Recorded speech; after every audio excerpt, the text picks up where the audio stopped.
Bonsoir, bienvenue dans cette nouvelle vidéo concernant la correction de TD de chimie numéro 3. C'est-à-dire, on va corriger quelques exercices des réactions de précipitation.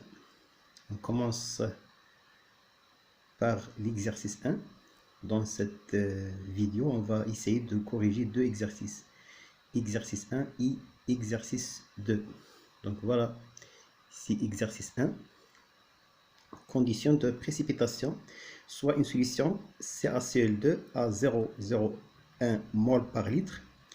Quelle quantité de Na2SO3 faut-il ajouter à 100 ml de solution pour obtenir le précipité de CaSO3 pKs est égal à 4. Donc ici, voilà. Première question, donc voilà ici réaction de dissolution CaSO3 solide dans Ca2 plus CO3 de moins. Donc ici, on va mélanger deux solutions, c'est-à-dire une solution qui contient les ions Ca2 plus et une solution qui contient les ions CO3 de moins. Donc ici, à T égale à 0, on a seulement les ions, on n'a pas le précipité. Donc, quelle est la condition pour avoir formation de précipité? Donc, il faut que, bien sûr, le quotient de réaction à T égale à 0 supérieur à Ks. C'est-à-dire la concentration initiale des ions Ca2+, fois la concentration initiale des ions SO3 supérieure ou égale à Ks. Si le quotient initial supérieur à Ks, donc on a évolution de le sens 2 et par conséquent on a formation de précipité. Attention, ici à T égale à 0, on n'a pas de précipité. On a seulement les ions. Quelle est la condition pour avoir formation de précipité? Il faut que le quotient réactionnel à T égale à 0 supérieur à Ks. Et par conséquent, on a évolution de le sens 2 et par conséquent, on a formation de précipité. Donc, au débit de précipitation de CaSO3 solide, à la limite, ici, on a égalité. À la limite, c'est-à-dire au débit de précipitation, c'est-à-dire on a formation du premier cristaux de CaSO3 solide. Formation du premier cristaux, bien du premier grain. Donc au débit de précipitation de CaSO3 solide, on a Q T égale à 0 égale à la concentration initiale des ions Ca2+ fois la concentration initiale des ions SO3 est égale à Ks. Et par conséquent,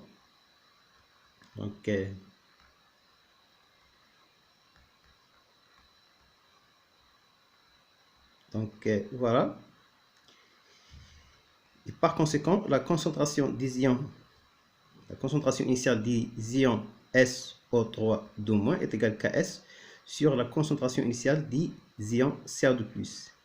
Donc, or, ici, la concentration initiale des ions SO3 est égale à la quantité de matière de Na2SO3 sur V.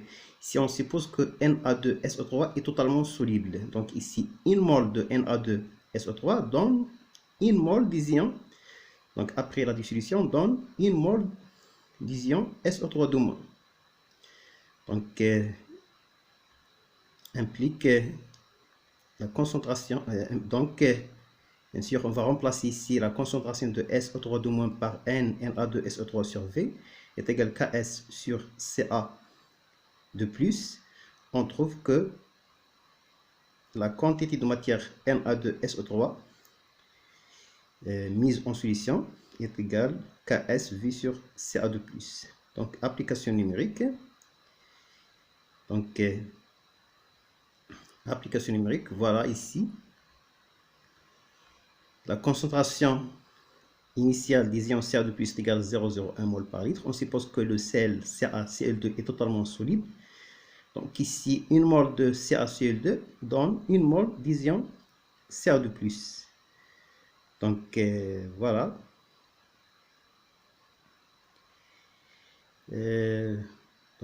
Ici, le volume est égal à 100 ml. Le volume de la solution est égal à 100 ml. Donc, et par conséquent, voilà ici. Donc, il suffit de... voilà. Ks est égal à 10 à la puissance moins 4, car Ks est égal à 4. Ks est égal à 10 à la puissance moins 4, car Ks est égal à 10 à la puissance moins pks, et puis Ks est égal à 4. Fois V, 100 ml, il faut multiplier par 10 à la puissance moins 3 pour transformer en litres sur la concentration initiale des ions Ca2+, C est égal à 0,01. Donc on trouve que la quantité de matière de Na2SO3 qu'il faut ajouter pour donc obtenir les premiers cristaux de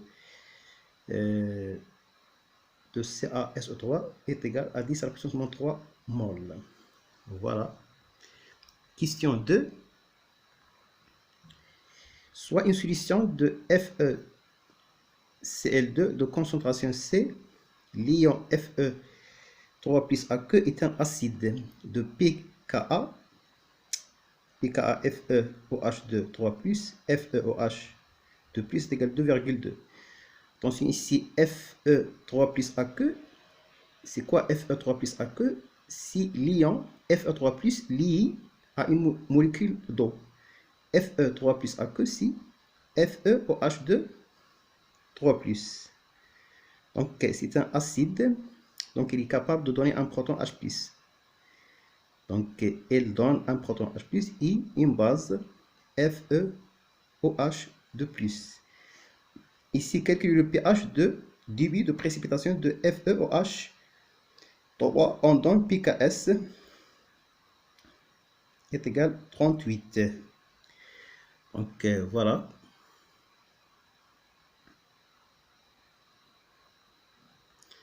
Donc ici, on a Fe3 plus aqueux, si FeOH2 3 plus. Si l'ion Fe3 plus, lui, a une molécule d'eau. pKa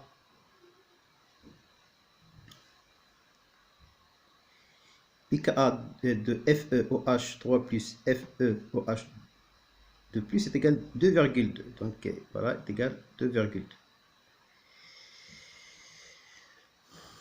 Donc ici, la réaction de dissolution de précipité, FeOH3 solide donne Fe3 plus aqueux plus 3OH-. Ks est égal à 10 à la puissance moins pks. C'est la réaction de dissolution de FeOH3. Donc ici Ks, donc ici au débit de précipitation, c'est-à-dire lorsqu'on a formation des premiers cristaux de FeOH3 solide. Dans ce cas, on a le droit d'écrire Ks. Attention, on n'a pas le droit d'écrire Ks que lorsque le système est en équilibre. Dans ce cas, lorsqu'il y a formation des premiers cristaux, le système est en équilibre, car on a présence de deux phases. Ici, phase solide et la phase aqueuse. La phase solide contient un grain de FeOH3 solide, et la phase solide contient les ions Fe3+, et les ions HO- et d'autres ions, bien sûr. Donc Ks, puisqu'on a formation des premiers grains, on est au débit de précipitation, on a le droit d'écrire Ks est égal à Fe3 plus aqueux fois H-, la concentration de H- à la puissance 3.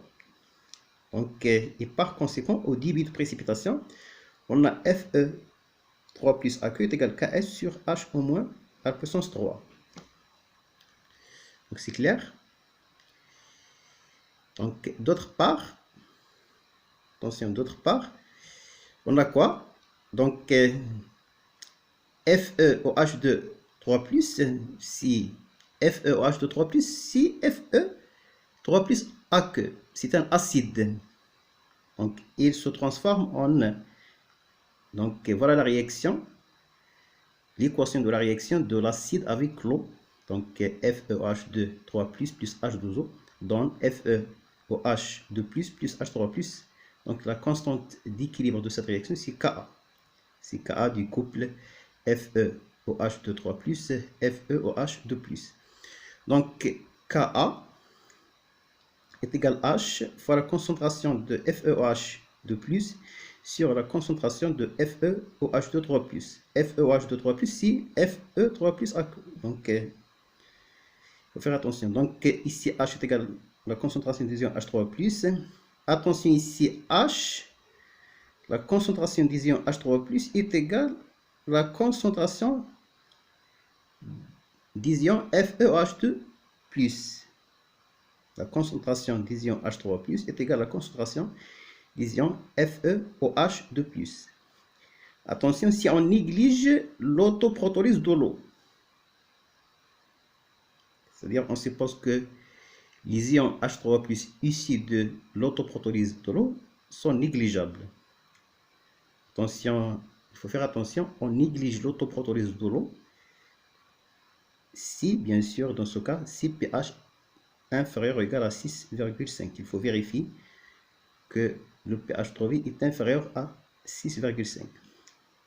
Donc, on a H est égal à FeOH de plus, et par conséquent, Ka est égal à H carré. Donc, ici, FeOH de plus est égal à H. Donc, ici, d'après l'équation de la réaction.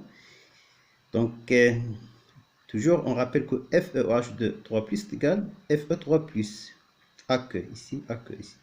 Et par conséquent, ici, Fe3 plus AQ est égal à H carré sur Ka. Ici, on a la relation 2.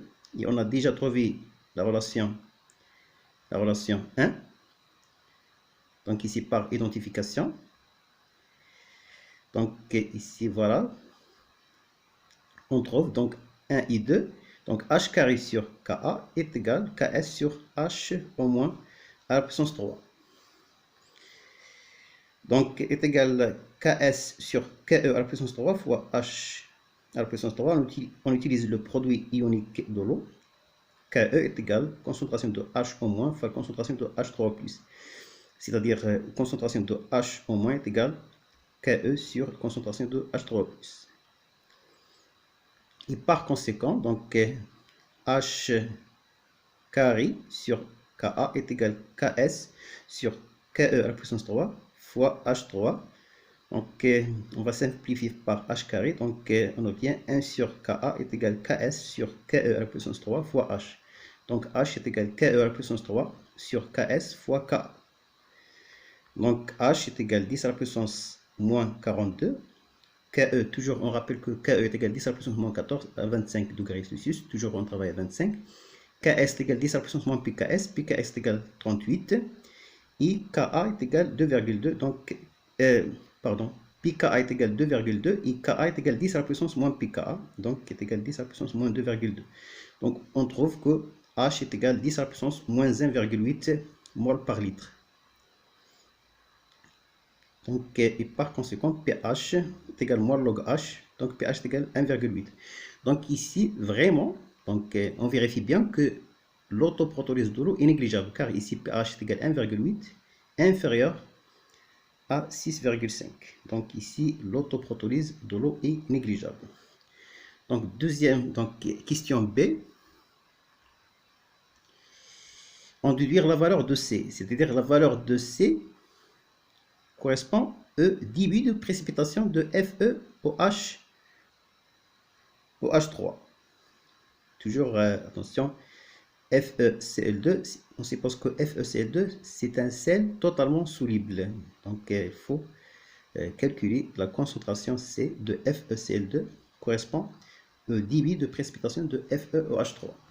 Donc, voilà. Donc, ici, on va utiliser la conservation de la quantité de matière.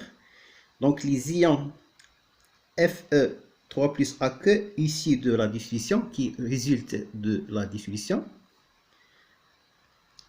Fe3 plus AQ initial est égal à C.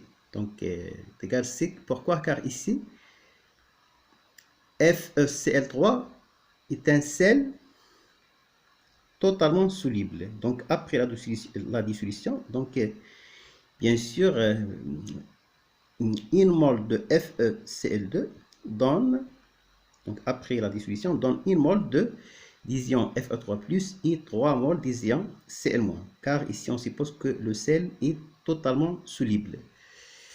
Donc, voilà.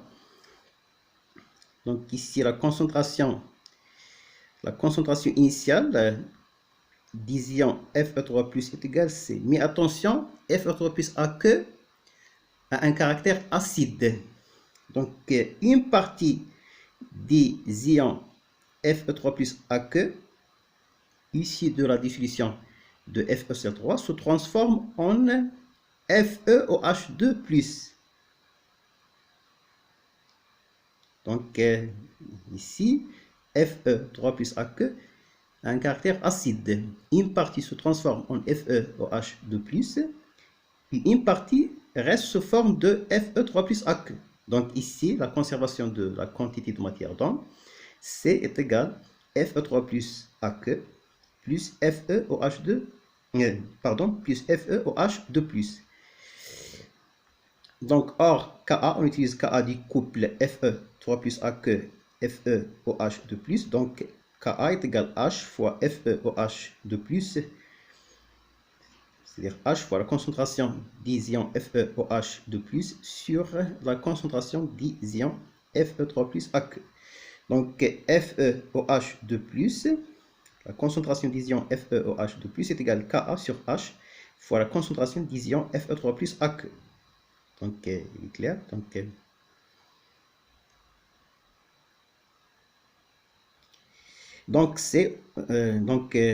je vais remplacer ici la concentration de FeOH2+, par quoi? Par Ka sur H fois la concentration des ions Fe3 plus aqueux. Donc, on trouve que C est égal Fe3 plus aqueux, concentration des ions Fe3 plus aqueux. Donc, facteur 1 plus Ka sur H. Ici, on factorise par la concentration des ions Fe3 plus aqueux. Donc, or, au début de précipitation, on a quoi? La concentration des ions Fe3 plus aqueux est égale Ks sur H au moins la concentration des ions H au moins à la puissance 3. Donc ici, on rappelle, regardez qu'au début de précipitation, donc le débit de précipitation, voilà ici, la relation 1, Fe3 plus, la concentration des ions Fe3 plus aqueux est égale Ks sur la concentration des ions H au moins à la puissance 3. Rappel ici au débit de précipitation. Donc voilà, au débit de précipitation, on a la concentration des ions Fe3 plus aqueux est égale Ks sur H au moins à la puissance 3.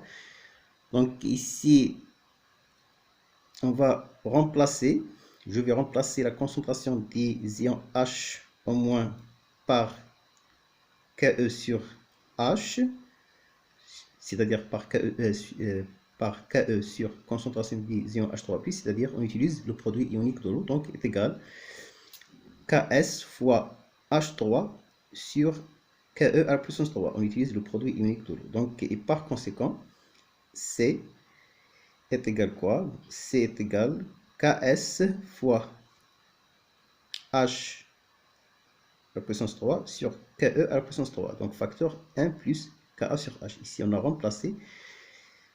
juste remplacé la concentration des ions F3 plus aqueux par Ks H à la puissance 3 sur Ke à la puissance 3.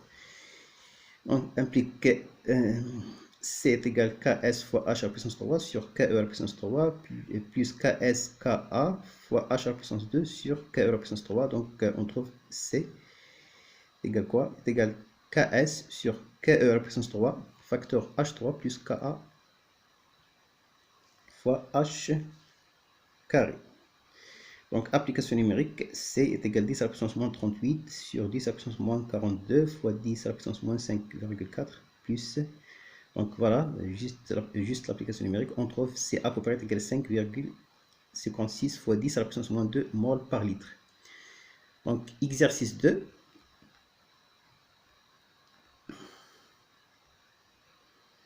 Donc, exercice 2. Solubilité et produit de solubilité d'un composé ionique. Donc ici, on mélange 0,1 mol d'iodure de potassium. On suppose que Ki est totalement soluble et 0,08 mol de PbNO3 de solide. On suppose que ce sel est totalement soluble dans 1 litre d'eau. Montrer qu'on a un précipité on donne PKS PbI2 est égal 9. Donc, montrer qu'on a formation de précipité de PbI2. Donc, voilà, corriger. Tout d'abord, il faut écrire la réaction de dissolution de PbI2. Donc, PbI2 solide dans l'eau donne les ions Pb de plus, donc les ions donnent Pb de plus 2 et moins. Donc, Ks égale 10 à la puissance moins Pks. Donc, tout d'abord, il faut calculer le quotient réactionnel à T est égal à 0, c'est-à-dire juste après donc, le mélange, c'est-à-dire juste après, bien sûr, c'est-à-dire à T est égal à 0. Donc, Q T est égal à 0 est égal à la concentration des ions I- initiale à la puissance 2 fois la concentration initiale des ions Pb de plus. Bien sûr, ici, on a coefficient stoichiométrique égal à 1, ici, coefficient stoichiométrique égal à 2. Donc, la concentration initiale des ions I- est égale à 0,1 mol par litre. Donc, il est clair, regardez ici. Donc, ici, on a 0,1 mol d'iodure de potassium. Donc, Ki est totalement soluble. Donc, 1 mol de Ki donne, après la dissolution, 1 mol de I-. Donc, ici, puisqu'on a ici 0,1 mol de Ki, donc après la dissolution, on a 0,1 mol de I-. De même, ici, PbNO3 solide, c'est un sel totalement soluble. Donc, la dissolution d'1 mol de PbNO3 donne 1 mol de Pb de plus. Puisqu'ici, on a 0,08 mol de Pb de plus. Donc, après la dissolution, on a 0,08 mol de Pb de plus. Attention ici, le volume du mélange est égal à 1 litre. Le volume de la solution est égal à 1 litre. Et par conséquent, la concentration initiale des ions I- est égale à 0,1. Et la concentration initiale des ions Pb de plus est égale aussi 0,08 mol par litre. Attention, n'oubliez pas l'unité. La concentration initiale des ions I- est égale à 0,1 mol par litre. Car la quantité de matière des ions I- c'est 0,1 mol et le volume est égal à 1 litre. Il faut faire attention. Donc voilà. Donc ici, concentration initiale des ions I- est égale à 0,1 mol par litre. Concentration initiale des ions Pb de plus est égale à 0,08 mol par litre. Dans quel cas on a formation de précipité? Si le quotient réactionnel à T est égal à 0 supérieur à Ks, c'est-à-dire dans ce cas on a évolution du système de le sens 2. Attention, à T est égal à 0, on n'a pas de précipité, on a juste les ions. À T est égal à 0, on n'a pas de précipité. Donc si le quotient réactionnel à T est égal à 0 supérieur à Ks, donc dans ce cas on a évolution du système de le sens 2 et par conséquent on a formation de précipité. Il faut vérifier ça. Donc, l'application numérique, QI est égal, QT est égal à 0, est égal à 0,1 à la puissance 2 fois 0,08, donc est égal quoi? Est égal 8 fois 10 à la puissance moins 4, quelque chose qui est supérieur à Ks. Donc, forcément, le système ici évolue dans le sens 2 et par conséquent, à l'équilibre, on a ici le système est hétérogène et on a bien sûr formation du précipité. Donc on a formation du précipité. L'autre, bien sûr, l'autre question, la dernière question, c'est quoi? On dissout, la question 2, on dissout PbI2 dans 1 litre d'eau qui lie sa solubilité. Donc, cette question est facile, c'est une application directe du cours. Même ici, les questions, la question 1 aussi, c'est une application directe du cours. Donc, voilà. Ici, on a la dissolution de PbI2 dans l'eau pure. Bien sûr, voilà. Ici, PbI2 solide donne Pb de plus 2 et moins. Donc, à T égale 0, on a seulement le solide en excès. Donc, on n'a pas les ions Pb de plus, on n'a pas les ions I-. À l'équilibre, toujours Pb I de S en excès, car ici on met dans la solution une quantité largement suffisante. Donc ici on a S, ici on a 2S. Donc KS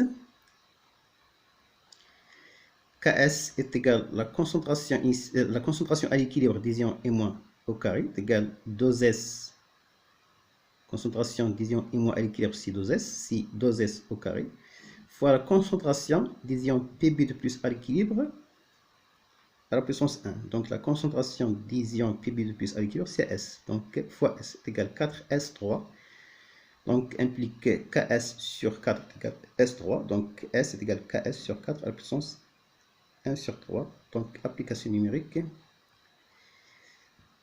S est égal 10 à la puissance moins 9, car Ks est égal 10 à la puissance moins pks, et pks est égal 9 sur 4 à la puissance 1, 3. Donc à peu près S est égal 6,3 fois 10 à la puissance moins 4 mol par litre. Merci pour votre attention. On a arrivé à la fin de cette vidéo. Donc vous pouvez bien sûr signaler vos remarques et vos questions dans les commentaires. Donc merci et à la prochaine vidéo, Inch'Allah.